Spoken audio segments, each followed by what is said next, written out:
The Azure icon game then. So who knows what all the icons in the Azure portal mean? No, I don't know.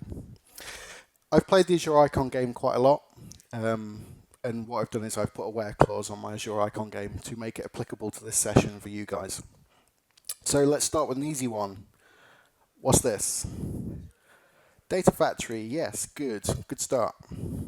What's this one? Databricks, good. I want full marks. What's this one?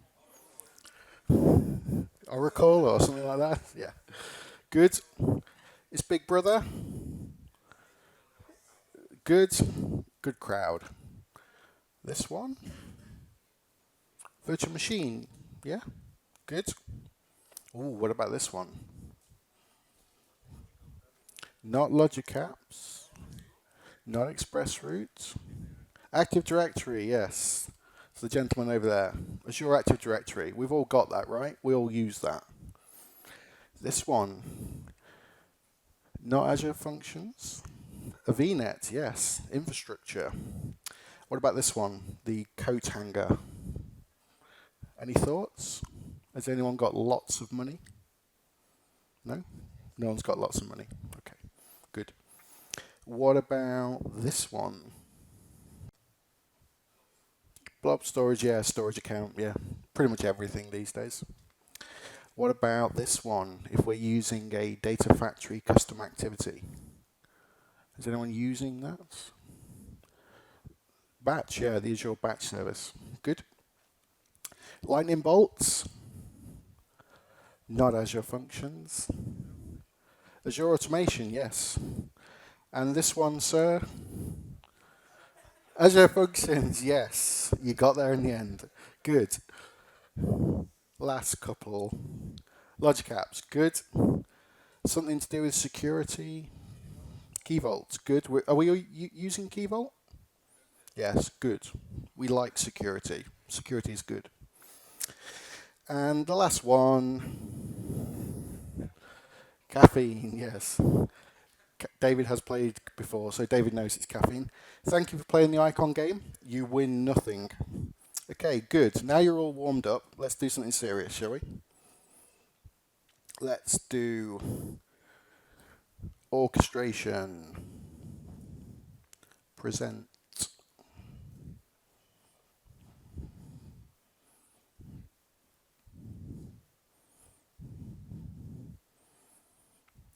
I think this is because I was naughty and I didn't use the 4:3 ratio slides. I used the 16:9 ones. So that delay is my fault, basically.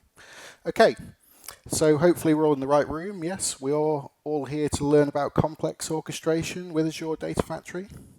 And as you may have gathered, my name is Paul Andrew. I work for this consultancy over in the UK. We do all things data warehousing and BI, but I'm not a salesman, so enough of that. Have we all gone and spoken to our sponsors? Have we all said thank you? Yes? Good. Did we have coffee? The one that sells coffee is brilliant. My slides, if you want them, they are all available in my GitHub repo. So this is very much the one to take a picture of if you're a fan of taking pictures. The PDF is in that community events repo. If you want me to be in the picture, let me know. No, let's not do that. Okay, good. So the agenda for my session then, complex orchestration. What do we actually want to do? I want to start by just doing a very quick intro of Data Factory, and then we'll go a little bit deeper into the custom activities, how we can extend it. We're going to look a little bit at executing SSIS packages, not because it's a particularly good use case, but it's a nice example. It helps a lot of people get into Azure, and we can look at how we can parallelize the execution of those packages way beyond what we can probably do in an on-premises environment. And then we'll wrap up with a few more design patterns, looking at some bootstrapping things, and hopefully that will be us out of time. So starting off then, Data Factory. Who has used Azure Data Factory or is using it? Good, a few people. Who used it when it was first in sort of public preview version 1, sort of all the way down here? So, my sympathies. Version 1, yes, we can all feel the pain. Good.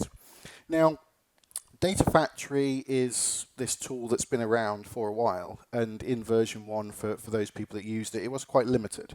It was marketed by Microsoft as SSIS in Azure, which, they had good intentions because they probably knew where the product was going, but at the time it was not SSIS in Azure. And in 2016, it was very much just a hand crank your JSON and try and get other services to work with it. Now, thankfully, in 2019, as you probably saw in the previous session, the mapping data flows, the wrangling data flows that were announced at Build, this service is becoming very feature-rich. We do have a nice user interface for it. We can do a lot of things in this service that we couldn't do before in version 1. So, if I just ask the question, what is Azure Data Factory, for those that are probably new to it, well, if we have some sort of pipeline like this, we want to do something, we maybe want to extract, transform and load, then Data Factory is going to sit there and it's going to talk to those services for us. It's going to say, hey, you go and do this, you go and do this, you go and do this. It is going to orchestrate that process, okay? Orchestrators tend to be the key word that we throw around when we talk about Data Factory. And it orchestrates this process using JSON. JSON is its hymn sheet to go off and it will invoke these services, talk to them. It will get them to do its own work. It's quite a bossy service in that sense. Okay. Now, within Data Factory, if we want it to orchestrate those processes for us, there's 5 components that we need to create or configure. Okay. So we have our link services, a bit like our SSIS connection manager. We will define the location of our service, the host name, the credentials that we want to use to talk to it. That's what we'll put into our link service. Once we've done that, we will define a data set, number 2. That data set will have information about the data, the file path, the table name that we want it to connect to. Okay? Maybe the structure of that data set as well. So the metadata about the actual data that we want to work with will go into that data set. Hello?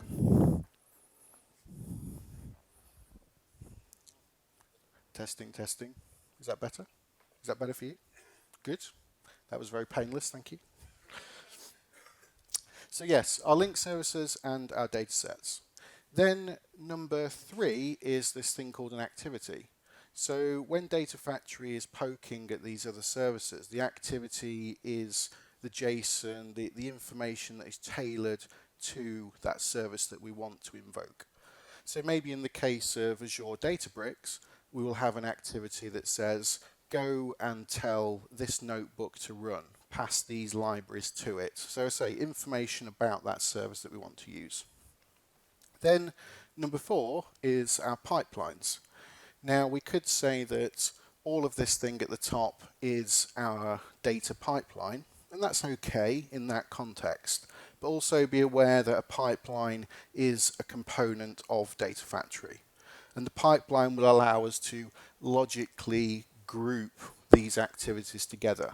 We can put many activities within a pipeline. We can have lots of pipelines and we can nest them, as I'll hopefully show you a bit later. And then lastly, number 5, we need a trigger. We need some way of telling the pipeline to execute. And we can do this very recursively, very much like our SQL Server agent. We have very similar capabilities there. We can do event-based triggering. We can do time slicers or tumbling windows. If we've got lots of time series data, that's another good way of doing it. And ultimately, we use those triggers, attach them to a pipeline or many pipelines, and say Data Factory, go and run. Okay? So those are the 5 things that we need within our Data Factory to actually get the service to work. Now, of course, the topic of this talk is about dynamic pipelines. And leading on from that, we can actually say that 4 of those 5 components now we can actually dynamically inject into that JSON. Very much like using our Azure ARM templates. Are we all using ARM templates to get from dev to test to prod? A little bit? Yeah? Okay. So very much in the same way that we might inject into the JSON of our ARM templates, we can inject into the JSON of our data factory components as well. And what I've got here is an example of a link service. And you can see that I've added parameters for maybe the SQL instance, the database name. And it means that I can then reuse that link service and at runtime pass different values to it. So that's very nice. And this was definitely a key feature that came along in Data Factory v2, that we could now dynamically do this. We can have variables and parameters. We can have expressions that we can create and add to our pipelines to make them very metadata driven. Okay, we can make them very dynamic, as hopefully I'll show you. So those are our 5 components Data Factory. The other thing just to be aware of maybe for the people that haven't used it is this idea of integration runtimes. Now an integration runtime is kind of the little bit of compute that Data Factory will have to do some work. And this compute comes in 3 different flavors. So number 1 is an Azure integration runtime. And this can be auto-resolving to a particular region. It can sit in a specific region if you want. And this is the integration runtime that you will get by default within Data Factory. You'll get one of these when you deploy the service. And it will handle the activities and the tasks and the things that you put in there to begin with. What's worth noting is that when you deploy Data Factory v2 via the Azure portal, it may give you a very limited set of regions where you can deploy it. That's because the service kind of sits in 2 parts. There's the sort of the orchestrator, where all the JSON goes basically, and then there's this integration runtime as the compute. Now the orchestrator is really what's limited to a few regions at the moment, but actually if you want to do something in a particular Azure region because of compliance or whatever, and your data can't move out of that region, then you could have the orchestration service sitting in East US 2 or whatever, and then you could actually say put the integration runtime into a German data center or something like that, and that'll mean that the data then doesn't move out of that region using that integration runtime. It's just the commands to do the work will live elsewhere. Okay, so just one consideration, one design pattern that you might want to think about. The second integration runtime is what we will use to run our SSIS packages. And this is tied to a specific region. I'm going to go deeper into the SSIS IR a bit later on. Number 3 is our self-hosted integration runtime. So if we want to get resources from a local server, on-premises infrastructure, we can install this gateway on that hardware on a Windows box, and it will allow Data Factory to reach down and get to those local bits of data. And again, I'm going to go into a bit more detail on patterns there, how we can actually work with that, what we need to consider if we're doing that. Does that make sense? So that's just to say a fairly quick introduction to Azure Data Factory. Are we all happy with that? Yep, good. So let's dive straight into a demo then, shall we? We're not going to mess about here. We're hopefully going fairly deep dive. And what I want to do is just kind of set the scene for what we can do within our data factory. So I've got a data factory already. So within my Azure portal, I've deployed a data factory, and the first pattern I want to show you is how we can use that data factory to get data from my laptop up into some data lake storage. But better than that, I want this pipeline to be dynamic. I don't want to have to tell it, hard code the data sets and the file paths in there. So what I've got within this pipeline and what I've got to support it is firstly a lookup activity. Now this lookup activity is going to talk to a SQL DB.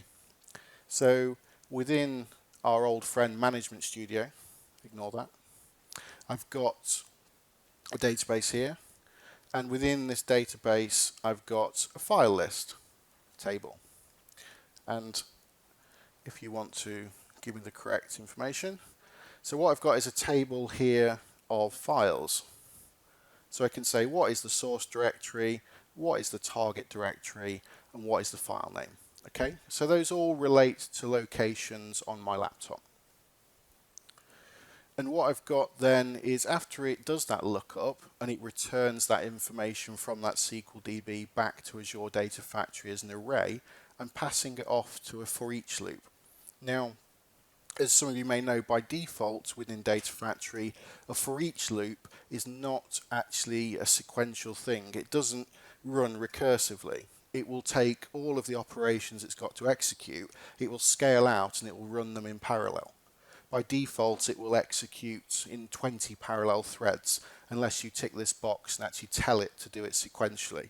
So the for each loop is actually quite a nice way to scale out this service just out of the box without doing a great deal of work. And it's taking in the items array from my lookup activity. So what I want to show you then, we'll just describe it, shall we? I can use my words to paint a picture. So this data factory, it's going to get this metadata from my SQL DB. We're going to have a for each loop. Within that for each loop, it's then going to do a copy activity. And the data sets and the link services behind it have got parameters added to them. And it means that that copy can then happen in parallel. So the copy is going to take in that metadata from the SQL DB, and it is then going to run the copies from that metadata. It's going to do them in parallel. It's going to put my data up into my data lake storage, which hopefully we can show you working in a moment. So it just means that this data factory pipeline can be very generic. I can just give it the metadata and it can just run with it, and then that metadata can obviously change. Well, hey, we're back. Thank you, sir. So here's my wonderful pipeline. You're going to break it again. I'm going to run it anyway. So we've got my data lake storage account here, and as you can see, it's empty. And all I'm going to do for you is I'm just going to run this pipeline in debug mode so we can see what it does. What I've got is on my laptop, I've got the hosted integration runtime already installed and configured. So it's reaching down, it's like a VPN client almost for Data Factory. And what we can see is in this debug window, my Data Factory is going to run. It's going to do that lookup, so we can actually inspect the output of it, and we can see that we've got this array of information from my SQL DB table. You can then see that it's actually spawned those parallel threads. So there are actually only 7 files, but it's obviously copying all 7 files in parallel. So if I hit refresh again, we can then see that it's done the copy, and what I'd actually got within the for each loop as well is a store procedure that's just doing a write out to a log table. So nothing complicated in terms of SQL work, but then Data Factory is orchestrating it, and we've got that metadata to support the process. Then the last thing that I've done is that on here I've got a pipeline calling another pipeline. So we have an activity, we can chain these pipelines. And in here I've got an email sender. So I can say pass this off to my boilerplate code, which is my email call only pipeline. So this is a very simple web activity that is hitting an Azure function. And you can see that I'm just building up a bit of HTML in there for the body of the email, and I'm then just passing to it parameters from the Data Factory pipeline. So that's then boilerplate code that any failure path that I've got within my Data Factory can then hit that email caller. It can pass in whatever its pipeline name is. We can pass in some information, we can pass in some important details to it as well, and then it will send that email off for us. So if I just check my mailbox, you'll see I've now got an email that's come through triggered by that pipeline, and we'll also see in my data lake storage, if I just hit refresh, we now have those files that were copied from my local directory up into data lake storage. So it's just a very simple pattern where we can metadata drive the copying. Nothing complicated, but it means we can then edit the SQL DB without needing to redeploy the data factory. So that's the first demo. Now, the next one really is just to maybe emphasize the point when it comes to how dynamic we can make this. So for this pattern, what I've done is I've got another logical instance within Azure. I've got another AdventureWorks database of the same structure, and all of the tables in this AdventureWorks database are empty. Okay, they've been truncated. What I've then got is within my first SQL instance the same AdventureWorks database, and all I'm going to do is I'm going to use Data Factory to copy from one database to the other. Not very impressive, I accept, but what I've done is for this pipeline, within my Data Factory connections, the link service that I've used for it is, not that one, the link service that I've used for it is completely dynamic. Not that one either. Oh, really?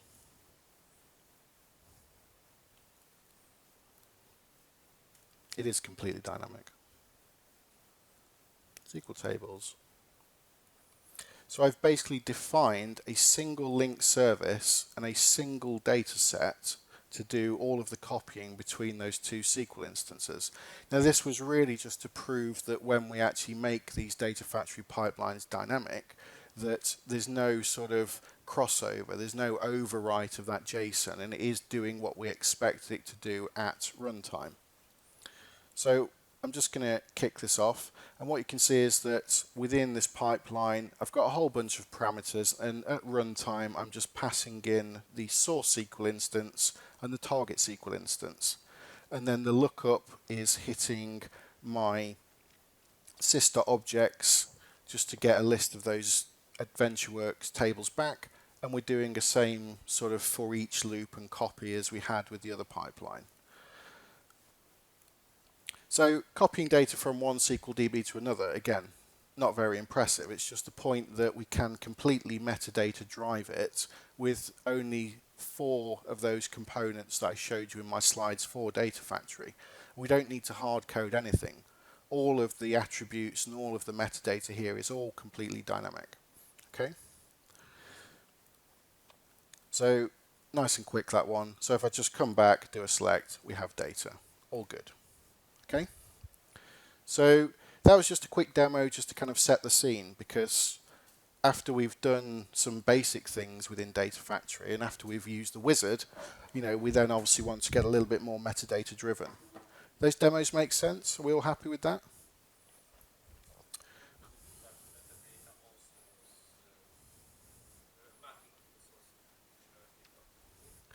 Is that mapping also auto-generated as well between the SQL tables? It depends on the data source. So that one-to-one mapping, it will depend on the source file, the target file. If you're going from a Parquet file in Data Lake to a SQL DB table, because you've kind of got that metadata support at both ends, it will absolutely do the auto mapping. If it's a CSV file in Data Lake, you may have to help it, and you may have to pass in an array of that file structure, for example. But yeah, it's possible. Okay. So all I've done is, just for you guys, if you wanted to take away those slides, I've just put those very simple demo architectures in here as well.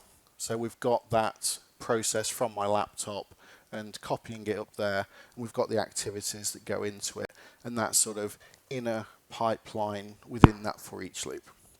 Similarly with the second one, we have that SQL DB to SQL DB copy and the activities that go into it, the for each loop. And I say, just to emphasize the point, that is doing it with a single data set, a single link service. So it's doing those parallel copies from different SQL instances, but using the same link service. Okay, so hopefully that's a baseline for Data Factory, and hopefully now we can sort of move on to a few more complicated things. How do we extend Data Factory? How do we handle some of the parallelism? Well, the first way we want to extend it, because we're all technical people, we need that extensibility, is to use a custom activity. Has anyone done this already? Some people? Okay. was chatting to Rob Farley about this up here in the speaker room just actually. So custom activities are really nice, but they rely on the Azure batch service. And you remember from the icon game, the batch service is the thing that we need. And this batch service is just a veneer, if you like, over the infrastructure. So within this batch service, within the Azure Batch Service, you have this task scheduler, and you then have a compute pool underneath it. And that compute pool will be a series of virtual machines. And you can say one virtual machine is one compute node within that pool. And what Data Factory can do is it will say, use that batch service and use that compute pool, and it will then go and give some executable, some task to that compute node, and Data Factory will handle the execution of it. So you go from having the infrastructure and having those compute nodes that you can RDP to, but then it's wrapped up within the Azure Batch Service, which makes it very easy for Data Factory to go and schedule it and go and execute that. The normal scenario for needing a custom activity is if we have a CSV file, let's say, from a third-party source system, and that CSV file within it has an attribute that contains free text, and we have our text qualifiers around it, but then maybe somebody in the source system has put a carriage return into that attribute. So of course when we look at it, it then breaks the structure of that CSV file. Have we all kind of encountered that pain? Yeah. And we're good. Okay, brilliant. So in that scenario, if we want to handle that, we want to cleanse that data and we want to bring it in so it will conform to that structure, we might need some custom code. We might need some C# or something. And this is where a custom activity is really going to help us within Data Factory. So to create that custom activity, we of course need our friend Visual Studio, which we all still know and love and like. Yeah? Is anyone using it on a Mac? Nobody's that brave. Good. Anyway, we write some C#, it's fantastic, and it will do that cleaning for us, and we compile it and we create something like an executable that is going to prepare that CSV file. What we then need to do is put it in blob storage. We then need to deploy our Data Factory, we need to deploy our batch service, and we need to define the compute pool that goes within it. Then maybe we've got our data. We've got our badly structured raw CSV file that exists over there. We then create our pipeline and we have our custom activity. And then when we execute it, what happens at runtime is Data Factory will call out to the batch service. It says, hey, I've got some work for you to do. It will then get that executable that we've compiled and it will bring it down onto the compute pool. So it will copy it and it will put that executable onto every node in that compute pool, and then it will run it. So then the executable will go and get that data from our data lake storage. It will download it to that VM that's sitting behind the scenes. It will do the cleaning and then it will put it back. So we've then cleaned that file, which feels quite a lot of hard work, yeah?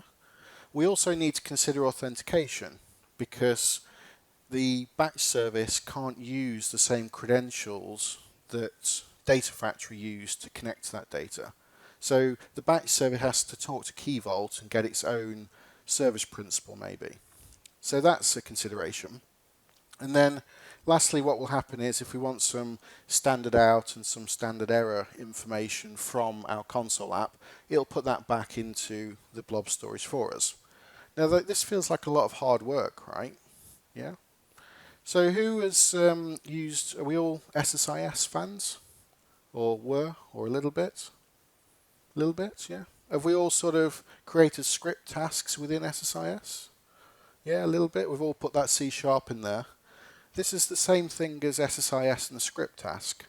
It's just where we were in our SSIS package, we would drag on that script task. We would get that temporary Visual Studio environment. We'd put the code in there and we would pass it back and it would compile it and it would put that binary into the DTSX file for us, and that was all good. And that was all wrapped up in SQL Server, and that was nice and it was easy. So this is the same thing. It's just within Azure, you've got to do all of that plumbing and all of that work and all of that connectivity to get the same effect. But it's possible. It's possible. It does work quite well. We can have images for these virtual machines, so we can really sort of customize the code that we want on there. And we can then, of course, easily orchestrate it with Data Factory. So that's just kind of one way that we might want to use to extend our Data Factory, and a way that we possibly need to use if we want to prepare our data. Now, of course, wrangling data flows are coming along as the preparation tool, which are very similar to what we get with our Power BI data flows, but who knows, there might still be a use case for it. I guess the last thing to touch on as well is that infrastructure, if we do have lots of money, it will talk to our VNet, and we will be able to get to our express route if we have such a thing. So that's number one. Number two, if we want to extend our Data Factory again, we can hit a REST API. Yeah, everything has a REST API, doesn't it? My wife doesn't. It's a shame. Anyway.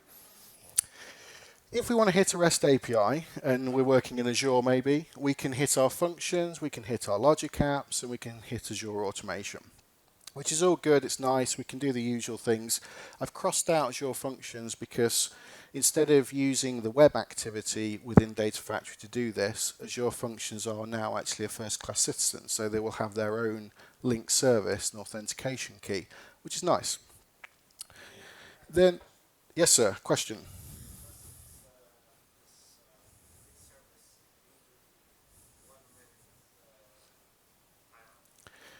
Does the link service deal with the 1 minute timeout for...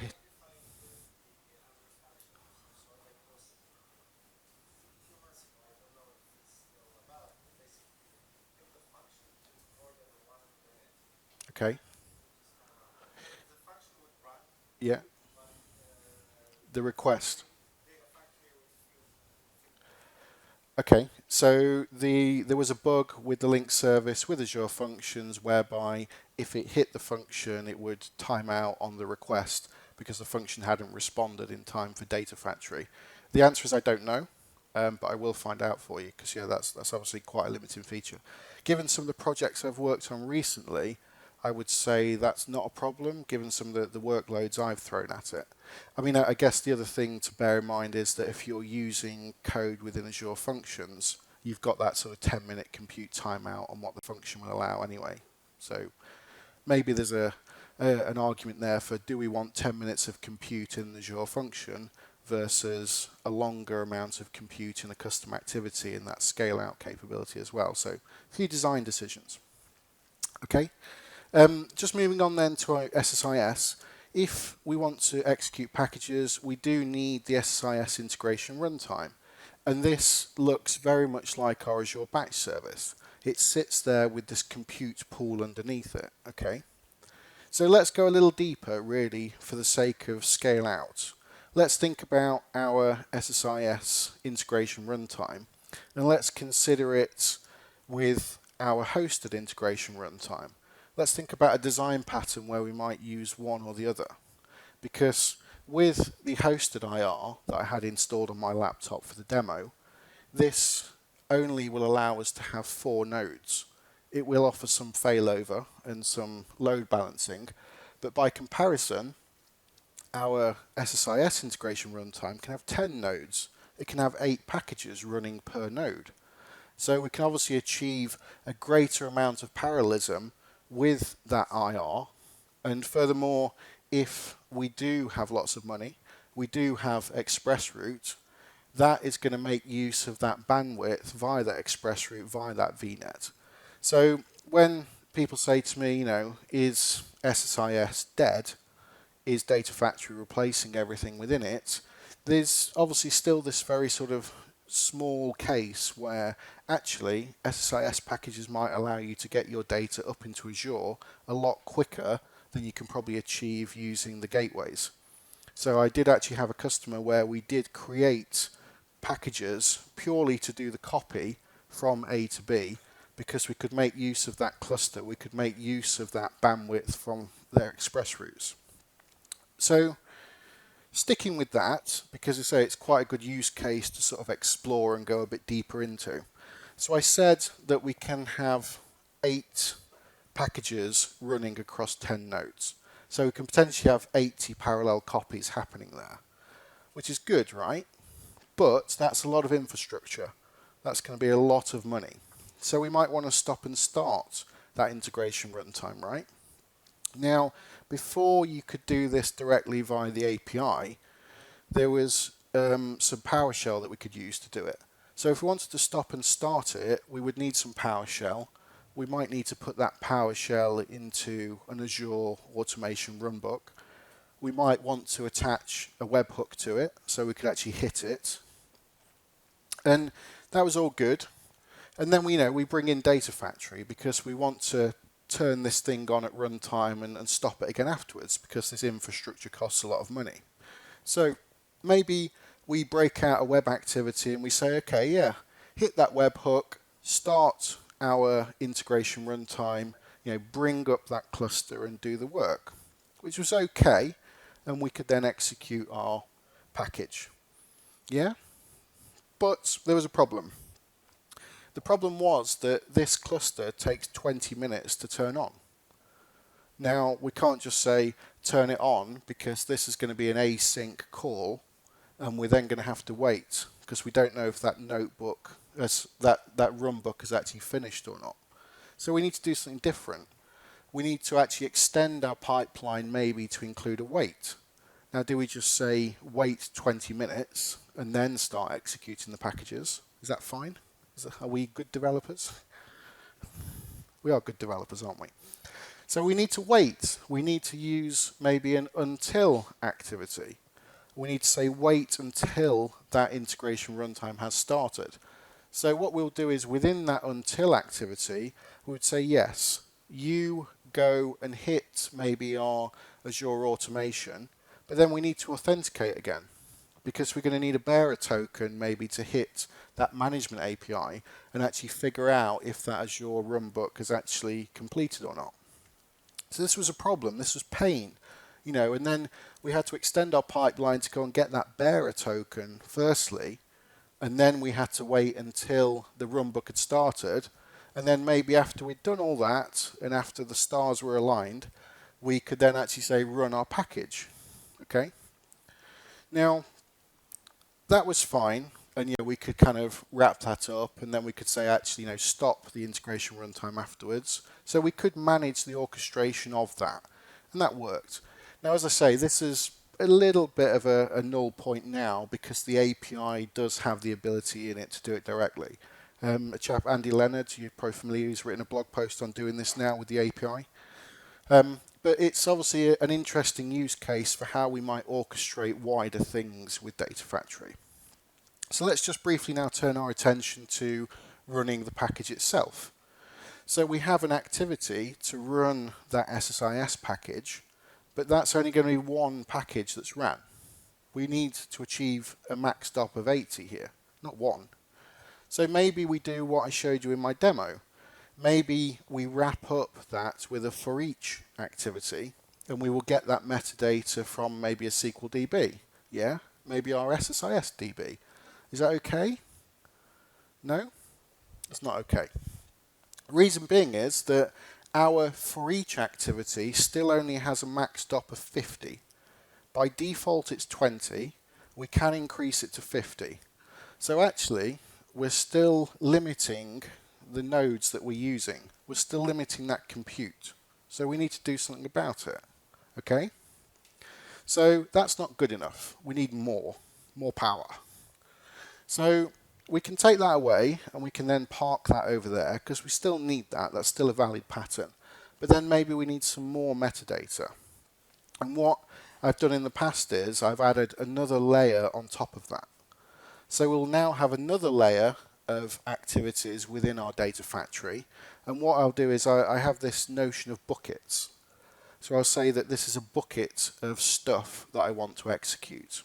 And what I'll do is I'll have a set of buckets, and then within each bucket I'll have tasks, and then we can parallelize that. So it's adding that extra layer of parallelism to the pipelines. So here I have my SSIS DB. I'll say that if I've got 80 packages deployed. I want that metadata. What I then want to do is I want to look at how long it takes those SSIS packages to execute, and then I want to do a round robin of those packages into buckets. So we can have an even distribution of how many packages we want to execute per bucket. Okay? Then you'll see I've got a for each loop on the end again. So what I'll then do is I'll parallelize the execution of those buckets. So we then say get the packages for each bucket, and then actually let's wrap them in the pipeline that we had before. So we've now gone from having a max stop of 50 there, and that max stop of 50 there, to now achieving actually a max stop of 2,500 executions. So now we're actually getting to the point where we can parallelize things, and we can use all of this infrastructure that's costing us a lot of money. But of course that's a lot of work. But, you know, when we say, oh yeah, how big do you want your cluster? Did anybody actually think about any of this stuff that sits over the top of it? Can we actually make use of all of that without all of this metadata? Well, no, we can't. We do need all of this metadata to drive our pipelines. The other thing to consider is that if we've got that pipeline caller in there as well, that can be asynchronous or synchronous. You know, so we can sort of really fire Data Factory up. We can really get it going. Now, be warned, there are actually some limitations within the service itself. So here they are on my slide. There are obviously some ones that we can only have 50 Data Factories per Azure subscription. Not sure why, but you can see that then our for each activity, you can say by default is 20, max 50. But then there are obviously some parallel pipeline things that you might want to consider. Now I'm working my way down this list and ticking them off as having achieved this and having broken the service. I'm nearly there. Nearly there. I've still got to work on that 50 Data Factories per subscription. I've not found a reason for that yet. Yeah, call tech support, yeah. Not sure what that does. Has anyone ever used tech support? So there are some disadvantages, you know, there are some limitations. So although we can achieve this parallelism, just bear that in mind, there are some hard limits of the service. Now, do we stop there? Only one more layer.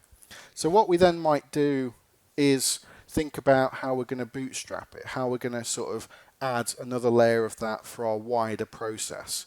You know, if we have multiple source systems in here, some other things that are firing off. So what we then might do is just add another layer of pipeline calls on top of that. And the reason for that is that we might want to have our SSIS package, kind of the IR down here, starting via some other thing. We then might want to have that run packages happening next. You know, so we can chain it, we can nest these. And what I want to, I guess, try and introduce is what I would call pipeline hierarchies. So it's not just now that we're creating a pipeline for a particular thing, we're actually now creating levels of these to create more and more dynamic operations and more scale if we need it. So I would say that at the top we have our grandparents, in the middle we have our parents, and then lastly we have our child. Okay? Do we agree with this? Does this make sense? Yeah?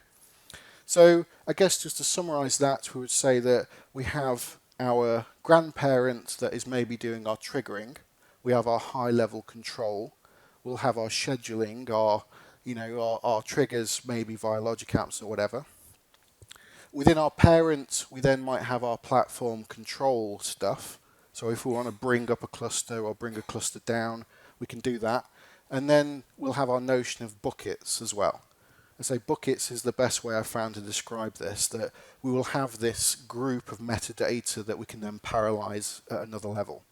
And then lastly at the child is those activities that actually hit those services that actually do that work.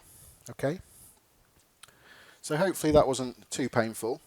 Let's now just turn our attention to a few more design patterns then, actually using Data Factory in production. Okay?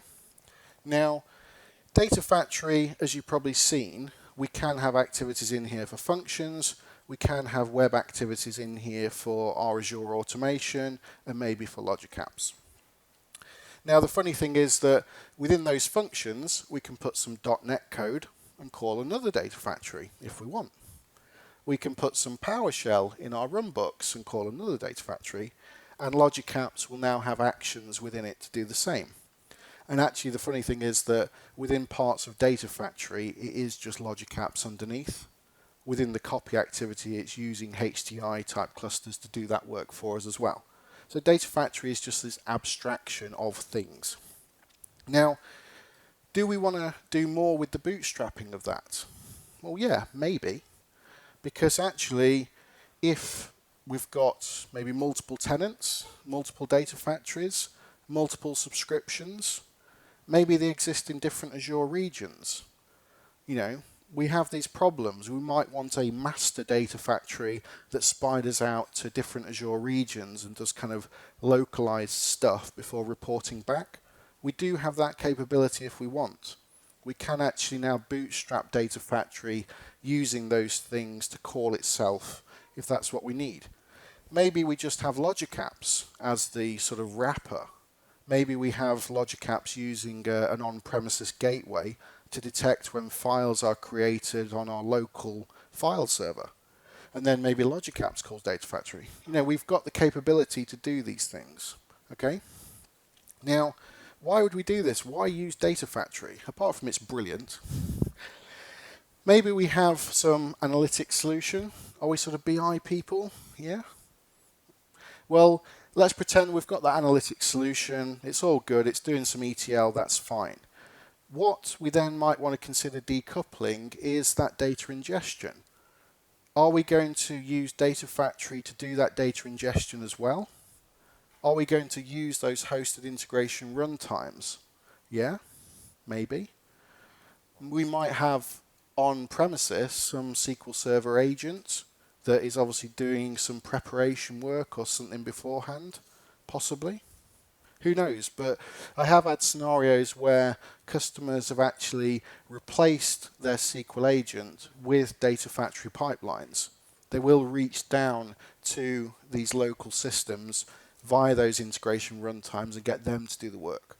Because Data Factory bootstrapping everything end to end for them is far more reliable than asking Data Factory to check if the SQL agent has finished before we then go and do the analytics stuff. Maybe.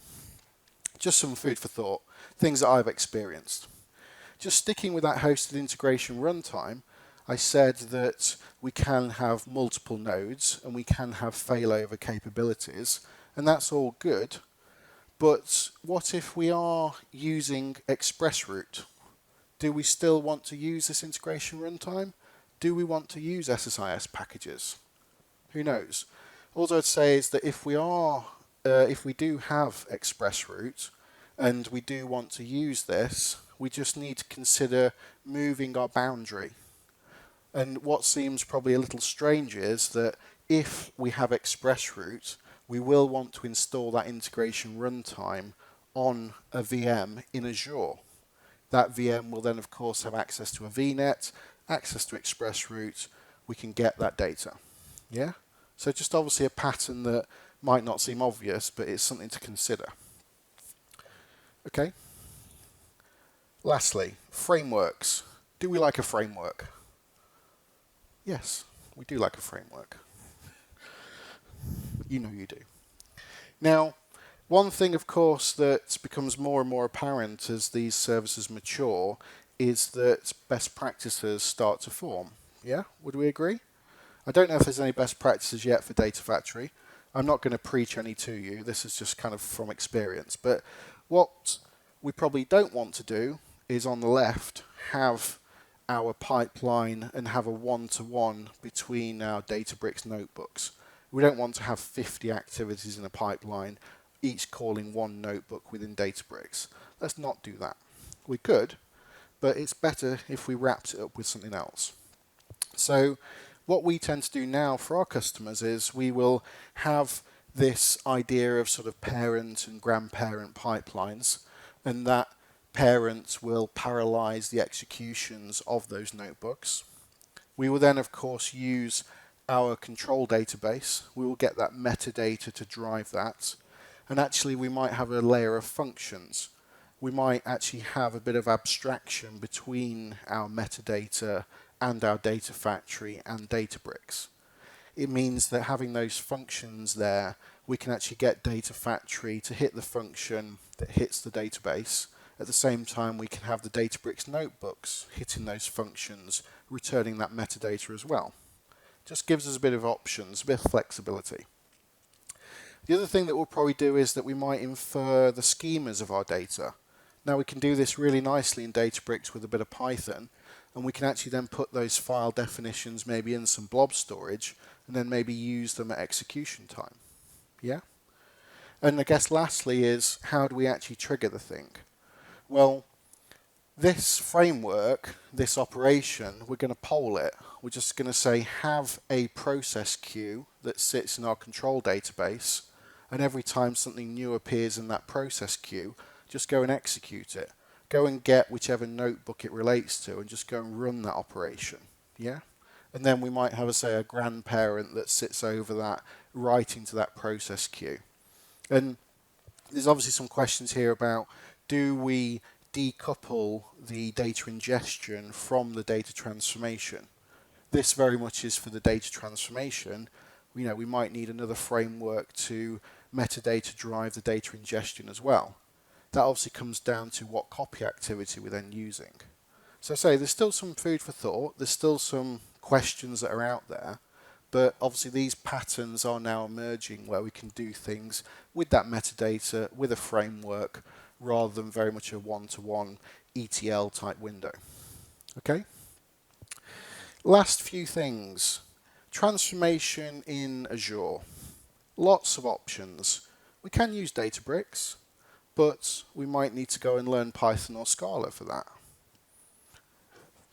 We might use some relational engines, but then we've kind of got scale up versus scale out and cost to consider.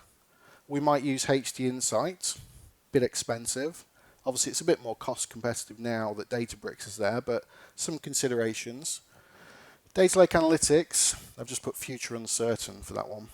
I did like SQL, but sadly Microsoft didn't. We have our custom activities that we've already talked about if we want to hand crank those things. And then we do also have our SSIS packages. But we've also talked about the limitations of bringing that infrastructure up and scaling that out. This gentleman at the back is telling me time, but I think given that the screen played up, I'm allowed a few extra minutes, right? Yeah. Yeah. Only a few more slides, I promise. So really what I'm leading to, and what you probably already have gathered the answer is because of the session before mine, is that all of these things for transforming our data in Azure at the moment are all kind of quite hard. They've all got a few pain points. And of course now we have these mapping data flows. I'll come back to you. So as we've probably seen in the previous session, these mapping data flows now give us this rich graphical interface, very much like our SSIS packages. And at runtime, they will create that Scala for us, and they will pass it to Databricks, and they will execute it. And that Databricks cluster can access that infrastructure if it's a consideration. Yeah. Now, in terms of a pattern, and in terms of those mapping data flows, if we come back to our data pipeline as a whole, and curation is the goal here, we want to extract, transform, and load for our analytical people. Does that mapping data flow sit within there? This is very much speculation at this point. Is that going to be our new transformation tool? Do we want to do the 80% of the easy work within that mapping data flow and maybe the 20% hard stuff in Databricks directly? Do we want to swap those round and maybe use our mapping data flow to load our SQL DW? Do we need to consider keeping everything in memory? In which case, should we be decoupling that work? Who knows? Do we just need to use Databricks for both? I guess for me, when it comes to answering this question at the moment, mapping data flows are really nice, they're really pretty, and they're good. But actually, when we talk about our orchestration and dynamically driving that stuff, we know that our data sets, we can have those variables, we can have those parameters. Sadly, at the moment, with our transformations, we don't get that. We can't dynamically drive those transformations at the moment. So if we use BIML and we used SSIS, we kind of had that capability. Sadly, it's not quite there yet if we want to consider complex orchestration of those data flows. Yeah, just some food for thought. Then lastly, as you probably heard, we now have this idea of wrangling data flows. And Microsoft tell us that a wrangling data flow will be used to prepare our data.